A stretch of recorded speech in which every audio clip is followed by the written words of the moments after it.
ትልልቅ የመስኖ ልማት ሥራ የሚጀምረው ውሃው ሳይባክን እና ምንም አይነት ጉዳት ሳያደርስ ወደ ገበሬዎች ጋር ማድረስ ሲቻል ነው። ለዚህ ሥራ ደግሞ አስፈላጊ የሆነች ክፍል አለች፣ እሷም ኢንቴክ ታወር ትባላለች። ኢንቴክ ታወር ማለት በግድብ መሃል ላይ የሚገኝ ረጅም ታወር ነው። ጥቅሙ የግድብ ውሃን በንጽህና ወደ ካናል፣ የኃይል ማመንጫዎች እና ወደ መጠጥ ውሃ የሚገባበት መግቢያ በር ነው።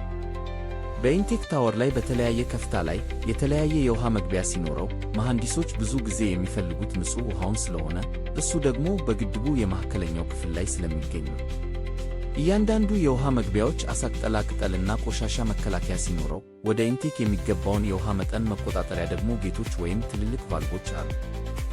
ውሃ ወደ ኢንቴክ ከገባ በኋላ ተነል ወይም አርቲፊሻል ዋሻ ውስጥ ይገባና ከዚያም በቀጥታ ወደ ካናል ይገባል፣ ከዛም ወደ መስኖ ይገባል ማለት ነው። በቀጣይ ግድብ አጠገብ ስታልፉ በግድቡ መሃል ላይ ታወር ቆሞ ካያችሁ የግድብ ውሃ አገልግሎት ላይ ለማዋል ከግድቡ መውጣት የሚጀምርበት ቦታ መሆኑን ታስታውሳላችሁ ማለት ነው።